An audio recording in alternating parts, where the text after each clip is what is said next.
yet we all seek to understand the components of experience that we are engaged in.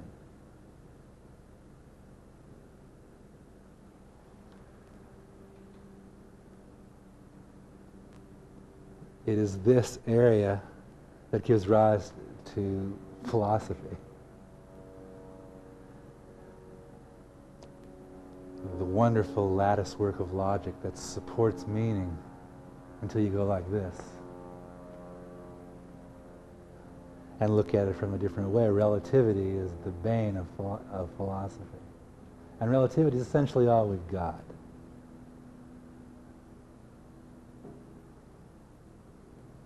That's why you don't find many philosophers around meditation practitioners or yogis. They have a very intense, yeah, right experience around philosophy.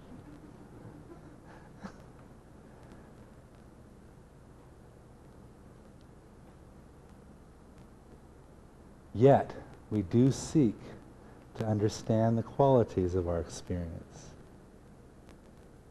So, the function of meditation, what is it doing? It has a quality. It's not just, oh, meditation is this glowing field of awareness and we are engaging that and we're all just radiant beams of light. No, it does things. It impacts us. It has a function. It affects us. Then we have the structure of our psyche, our personality, our character that gives rise to the movable feast of meaning and import. It gives inflection to experience, lends drama, and then thirdly, the effort to understand our experience. These are three incredible areas, and I'm seeking to lay them out in their simplest form. There's also the component of meditation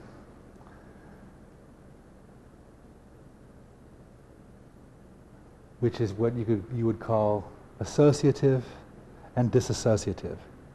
In other words, that form of meditation where we apply everything to the direct experience of ourselves, which is essentially what I've been describing up till now. What is the function, the impact of meditation on me? What is the aspect of the psyche that is involved or not involved or needs to be worked on? What do I understand to be my experience in any given moment? This happens so often just between us, where your experience of a given period of time is difficult and harsh, and you feel yourself to be in suffering, and I look at you, and as far as I'm concerned, you're doing the best I've ever seen you do. That's my understanding of what you're going through, but it's not your understanding of what you're going through. What you're going through is what it is. But there's two tangible different understandings of the exact same experience. And there are very simple koans that easily go along with this dissociative path. That the first koan of the dissociative path, I am not the body. Am not the body. It's beautiful. It's Sufi-like, it's a killer formula. If you go across its meaning, each word cancels the word previously and the word in front of it out. I am not the body. That's how disassociative works.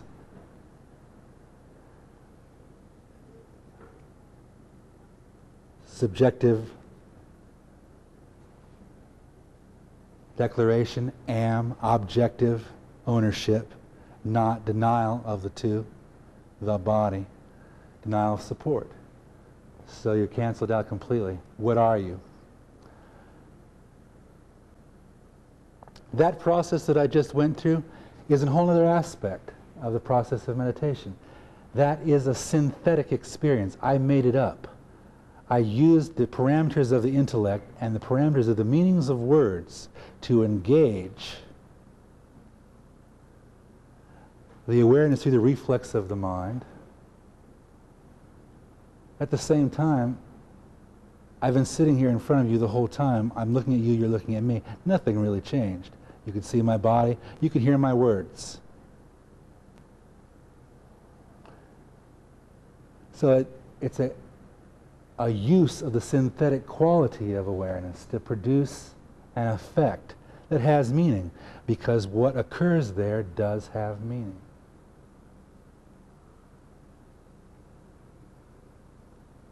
And of course the analytic quality of being reverts back again to the items of experience that wish to be understood.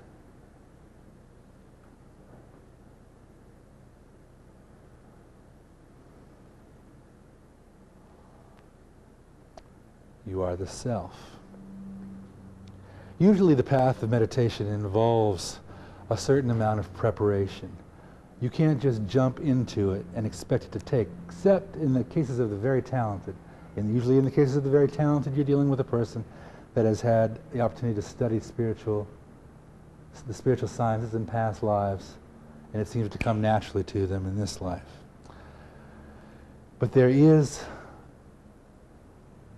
a point of beginning where we're looking for that first moment of going into motion.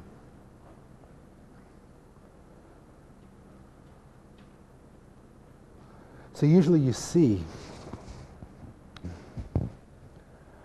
preparatory methodologies, systems of purification. Purification around the concepts of morality and ability to think. If you look at the various religions, you will usually see that the first thing that they do is they try to get a hold of your action, your behavior, and your moral fiber. Lead you away from darker actions and lead you towards lighter actions. That is training of morality and ethics. This is necessary because when you start messing around and in the true organic path of inner awakening,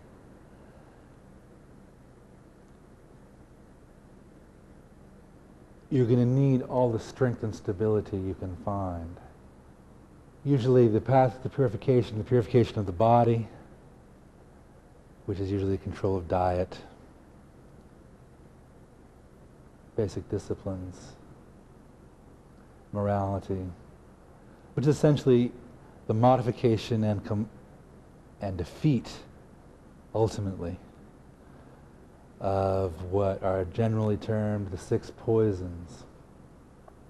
Those qualities that should never inform your actions on any level. Those qualities of hatred, greed, lust, jealousy, sloth, desire.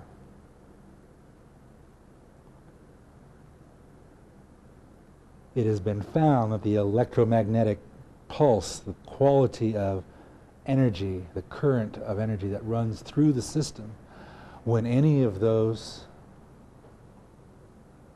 forces are the source of inspiration, leads to a very distant effect on the person's psyche. They tend to cut you off from the texture and quality of reality. So primarily the purification process is you seek out these forces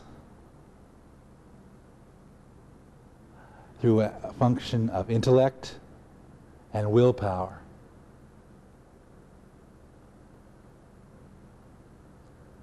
And you simply eradicate them from your life bit by bit. Now these forces are very, very profound. They're not easily defeated, and they run to the very depths of the soul. So you will find again and again yourself coming up against them in new shapes, in new forms, in new formats and formations. There is a point where you actually get to the seed. At the surface it seems like an opposition, an obscuration, an obstacle. At its depth it is only a deeper component, a deep root force that must be turned and modified.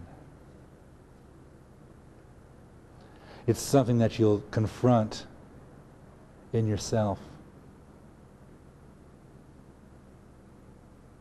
again and again throughout eternity as you unfold.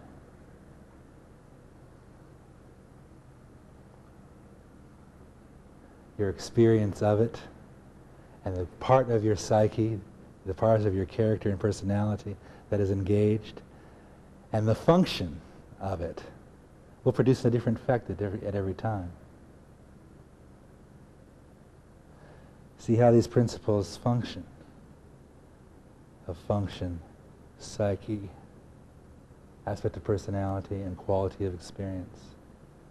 Even on the so-called negative side, you can analyze what you are dealing with by applying it to one of these principles.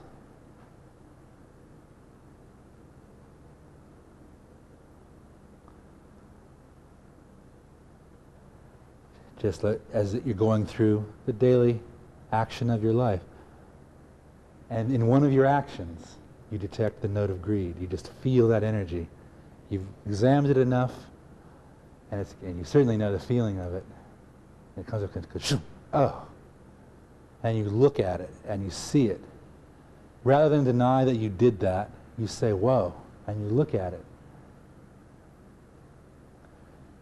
First level, so that's a function. You've engaged your intellect, and what is it doing? What is it doing? Why is it doing that? What part of my psyche, what part of my being am I trying to protect by using that force? And what is the quality of the experience that's being produced?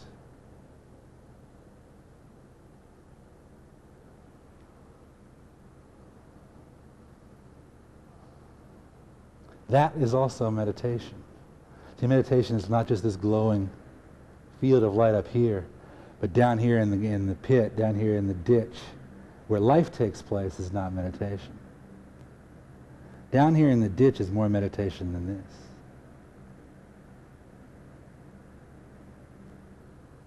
Or just as much, let's put it that way.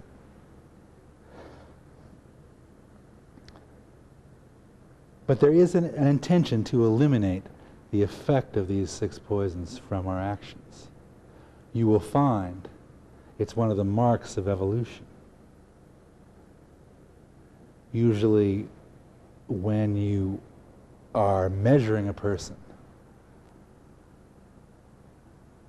when you meet a person for the first time, if you notice what you're doing, you will actually run a checklist of how far they've gotten in these qualities, which qualities are predominant, which are less predominant, how many of these 6 poisons have they defeated, and to what extent is more likely the question. I've only personally met a couple of people that have completely defeated them. But I've met people in all levels of partial success, fighting the good fight. That's how meditation works. This all comes under the heading of awakening. This awakening process has within it this increase of illumination. As awakening blossoms and widens, you begin to get these striking strokes of insight and revelation, and finally recognition.